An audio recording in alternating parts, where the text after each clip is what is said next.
Hey, what is going on, everyone? Thank you so much for clicking on the video. Today is a very exciting day because this is the first collaboration video I will have done for this channel.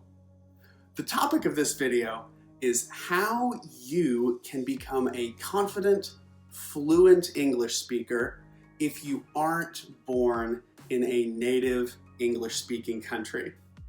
So if you're born in China or Brazil or Indonesia, places like that where you don't get a chance to speak English, how can you become fluent? How can you become a confident, skilled English speaker? That's what we're going to talk about today. And in this video, I'm going to show you two different conversations that I've had. The first one is with a Brazilian YouTuber named William Rossi. And the second one is with a Spanish YouTuber named Marine. Her channel is called My Little English Page. Both of them are really good English speakers, but they weren't born in native English-speaking countries. So I wanted to get their opinions on how they studied, how they learned English, and the tips that they had to help you guys improve your English speaking. I think both of them give some really useful advice. And if you follow what they say, your English speaking will surely improve. So let's get to the first conversation. This one is with William. All right, well, thank you so much for meeting with me, William. And before we get into the questions, can you just give people a little bit of a background on your own English experience and how you've learned English? Okay, Grant, so thanks for having me here. I'm Brazilian. I have a YouTube channel where I teach English to Brazilians. I've always loved to learn languages, and I learned English when I was a teenager. I've been learning since then, and then I became an English teacher. I've been teaching for many years. And then I decided to set up the YouTube channel to teach people online. In the beginning, it was just for fun, but the channel grew, and nowadays I'm able to help a lot of people in different countries and meet and have talks with people like you, Grant, and other people I got to know through the internet and YouTube. Awesome, man. So, kind of looking back at your history of studying English, what things and what ways of studying do you think really helped your English improve? I think in the beginning, what I used to do was to learn the structures of the sentences. I remember I took an English course in an English school when I was a teenager, and but there were some things that I used to do that I know a lot of other students didn't do. For example, I would try to learn a structure and practice all the time. For example, I learned how to say the future using going to. I'm going to. So I tried to memorize that part and practice saying a lot of things like I'm going to clean my house, I'm going to talk to my friends, I'm going to, and I would say that while I was in my house. It was a good way for me to practice, so every new sentence I learned, I tried to make new sentences using that basic model. So this was in the beginning. As a beginner, and then improve vocabulary and listen a lot. This is something I used to do, was listen to anything I could find in English, because I wanted to understand what people said, and I knew that I had to listen and listen and listen. Mm-hmm. So I like your tip about getting a sentence structure down and then practicing it a lot. Because I think a really common problem for English students, especially English students that are not living in native English speaking countries, is that they get lots of practice reading and listening, but they very rarely get a chance to speak. And so they can read English and understand it, but when it comes to expressing their own ideas, it's just much harder for them. Yeah, yeah. I teach my students to learn how to make basic sentences and then link two simple sentences with a connector. For example, I don't have money, but I'd like to travel. So you're making more complex ideas out of simple sentences. And then you can add a filler to make your conversation lighter, more natural. For example, well, I'd like to travel, but I don't have money. Yeah, so kind of start simple and just add kind of layers of complexity as you go. So, how about the opposite? Was there anything that you did in school or any English class or study experience you've had that you think was kind of a waste of time that didn't really help you very much? I think studying certain grammar topics right in the beginning was of not very much help. So you really have to choose to learn in the beginning things that are widely used. For example, learn how to make simple sentences in the present, in the negative, in the form of questions, connectors, simple vocabulary. Because I remember when I was having classes, I was taught things that I knew I would not maybe never use, or it would take a long time for me to be able to use that, to understand and use that. You don't need to know all the rules in the beginning. I remember I learned this in my first semester. It was a very long lesson of comparatives, superlatives, everything together. So a big mess. So I think learning a lot of details in the beginning, it's very confusing for students. So maybe don't focus so much on having absolutely perfect grammar and understanding every single rule as a beginner. Yeah, I think it's a process. So you learn, for example, if you learn comparatives and you are a beginner, you should learn how to say like a couple of words, and then you learn more words, and then in the future you learn all the details, but not in the beginning. Sometimes courses or teachers teach very complex things that the students will use 1% of the time, and they don't have a chance to practice the 99% of simple things we use every day. I completely agree with you. I think for students, I always have felt like the focus of learning should be on effective communication. So if you're a beginner or an intermediate student, focus more on being able to communicate effectively. So I can speak, you can understand me, and I can understand you. I think that's a lot more important than understanding very specific, detailed grammar rules. Okay, so nowadays, I think learning English is very different than when you learned because there are online courses, there's YouTube, there are so many different resources to help students achieve fluency. So, what advice do you have for beginning English students nowadays who aren't in native speaking countries but really want to become fluent? What will really improve your fluency is talking to people, especially if it's a native speaker. Talking to native speakers will really prove that you speak English, that you can communicate, and will teach you the small details about the situations, when to use certain words, expressions that are natural for native speakers, and that you will only assimilate when you listen to them using. So I think the next step is talking to a native speaker. For example, you speak a very clear English, because some native speakers might speak a more difficult English to understand.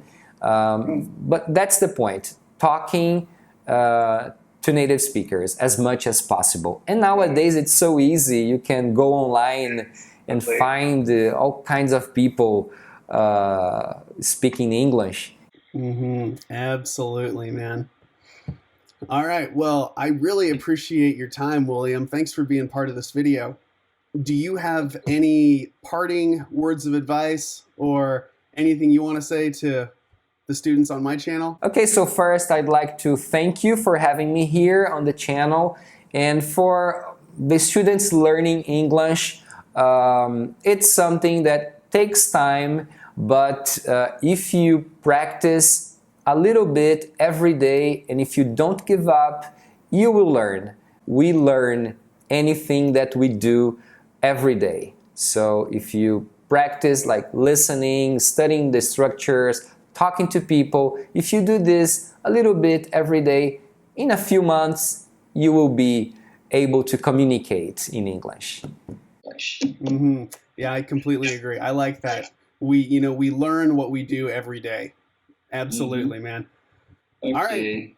All right. Well, thanks again for your time, William. I really appreciate it. And thank you guys for watching the video. So to summarize, for good strategies, you should learn and practice common English sentence structures, things that you'll use very often while speaking English. And you should start with simple English sentences, just like one subject, one verb. And then as your English improves, you can slowly start to make longer and more complicated sentences. You should definitely practice English and practice speaking with native speakers as often as possible.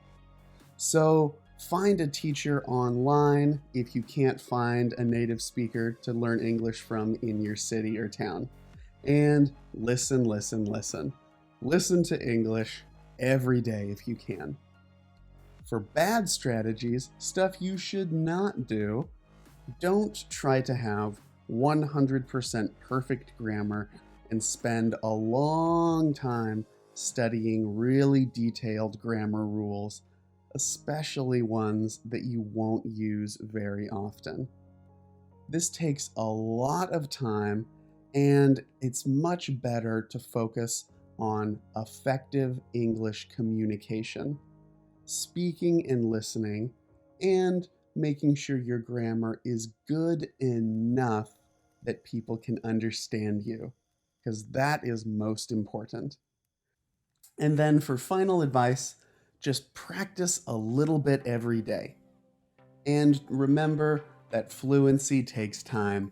You're not going to become a fluent English speaker in 3 months, maybe not even in 3 years. It takes different people, different amounts of time, and depending on your lifestyle and how often you study, it might take you longer than other people. That is okay. Don't focus on becoming perfect, just focus on improving and getting a little bit better every week and every month. Okay, I really like those tips, guys. So now let's get to the conversation I had with Maureen.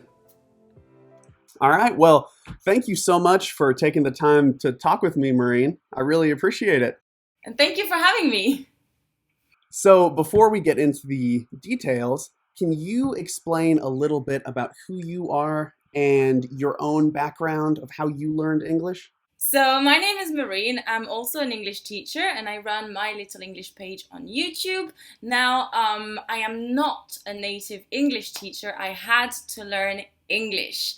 Now, my background regarding learning English, I started learning English in school, I think, at 11 years old at the time in France. That's when you started learning English. And then I did, I think it was 4 years in middle school and 3 years in the equivalent, the American equivalent, which is high school. But the thing is, after that, I wasn't really sure of what I wanted to study. So I signed up for an extra year of high school in the US, this time in Ohio. So that also helped my English a lot. I did speak fairly well before I go to the US. So I was fairly comfortable, but it really made a big difference being there for a year. After that, I went to university in France studying English and Spanish, and I did my Erasmus, which is a university exchange program in Europe. And I did that in England, in Nottingham, a little town in England.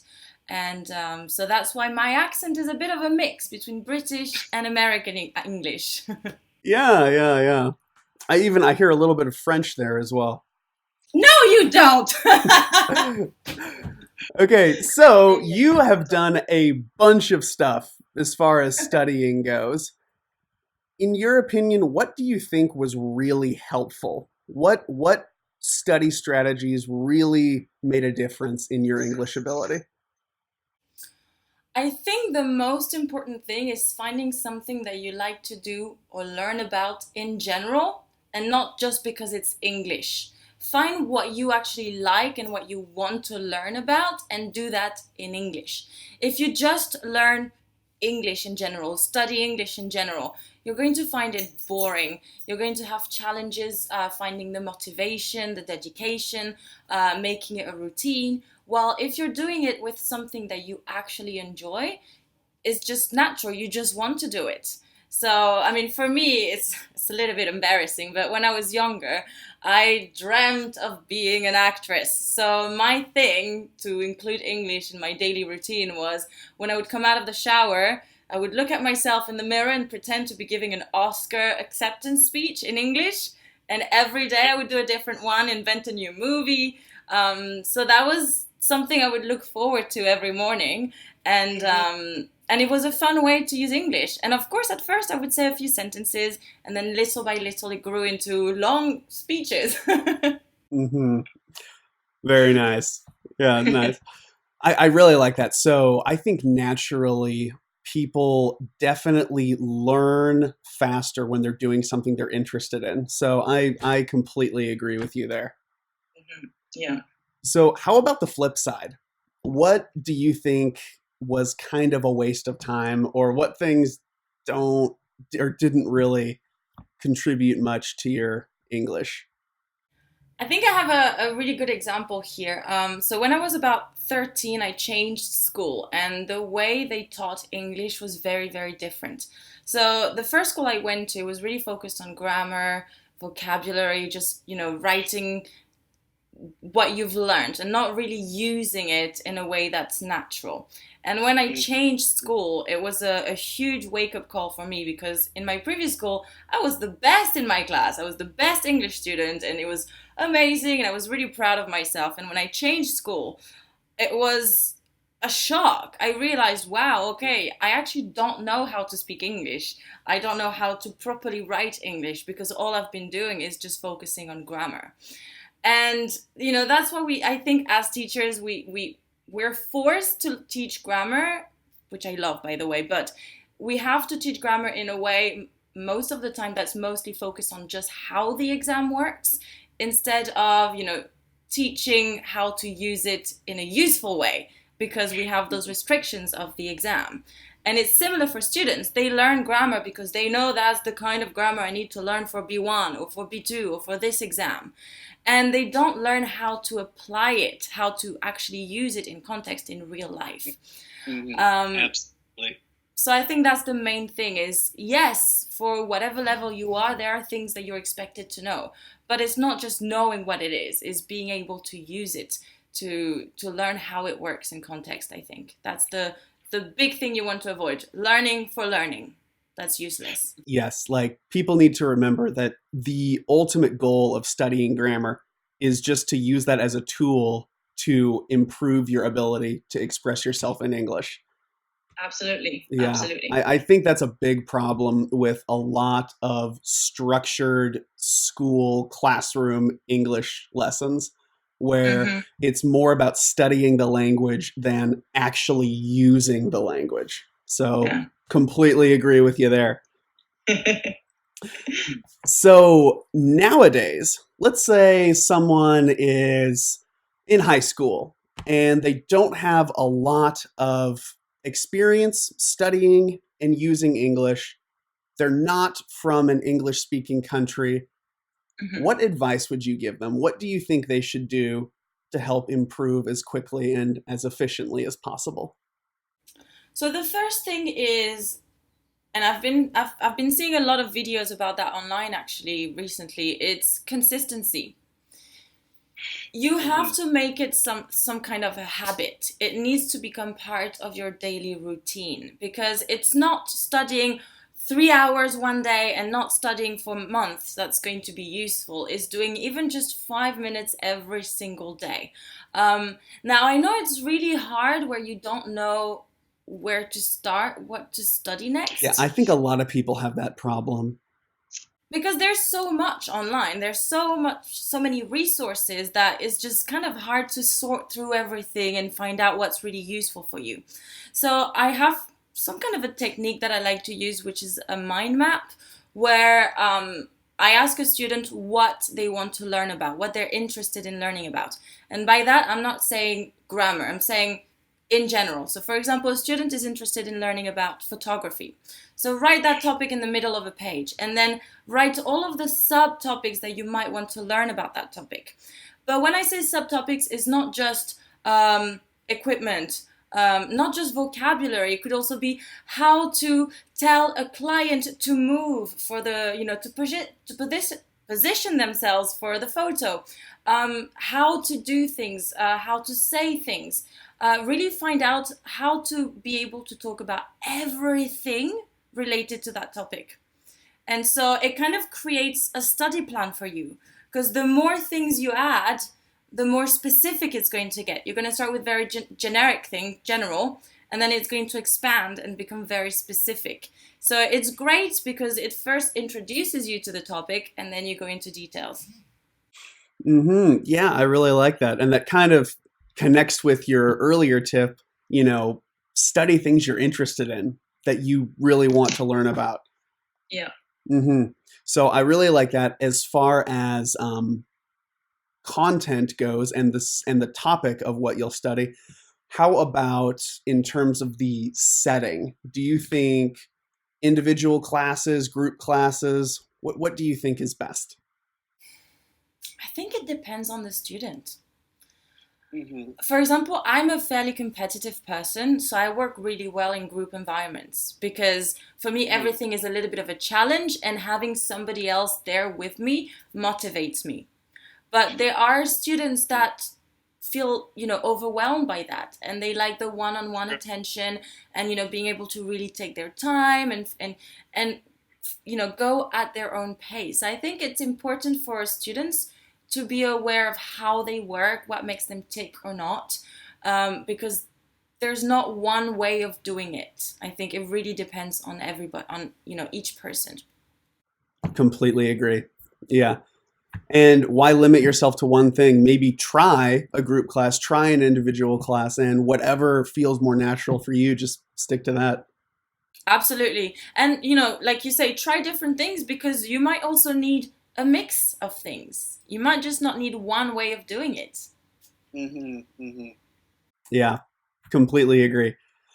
All right, so that's about all I have, Maureen. Do you have any final words of advice or encouragement? Let me think. There's always something we can say. Well, my little my catchphrase is keep on learning. Because what happens as well, guys, is you reach a certain level and you think, whew, I'm done. It ain't how it works. You have to continue, us teachers, we keep learning as well. That's how it works. Think about it. Your own language, you don't know everything about your own language either, so you're always learning more. The same goes with English, so keep on learning. All right. I like that. Yeah. It's a lifelong journey. There's no real end there. Nope. All right. Well, this has been awesome, Maureen. I really appreciate your time. Thank you so much for having me. It was a blast, and I hope we can do another one very soon on my channel as well. I have some questions for you too. All right. Well, you guys can look forward to that. All right. Thanks, Maureen. Bye bye. Okay. So, Maureen's first tip, which I really liked, is that you should study topics that you're interested in. Find subjects that you enjoy learning about and study them in English. This will be a lot more fun, and you can learn two things at once. You can learn more about your interest and improve your English. And speak English very often, even if you're by yourself giving a pretend award speech in your bathroom. So that's why I make my solo speaking lessons, which you should definitely check out if you've never watched them. They are great ways to practice English speaking even if you are alone. For bad English strategies, stuff you should not do, don't focus too much on grammar, and don't focus so much on studying, writing, taking notes. You should spend more time actually using the language. That will help your English improve faster than just endlessly studying without actually using the language. For Maureen's advice, try different classes and try different class types. You know, something that's so great about having all these options for studying, you can study in a real English classroom, you can find online classes, you can find language exchange, or one-on-one lessons with a native speaker. You can try many different ways to study, and whatever works best for you, you can stick to doing that. And remember, there is no end goal. There will never be a point when you say, okay, I'm done studying, my English is perfect. Learning is a journey, and there's always something new to learn, and a new vocabulary word, and a new way to improve your English. I know this is true for me, and it's true for you too.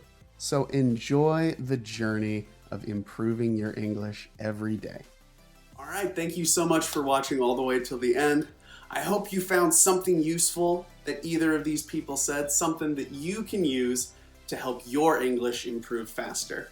I plan on making more collaboration videos like this in the future, so if you enjoyed this, let me know in the comments. Keep studying hard, guys.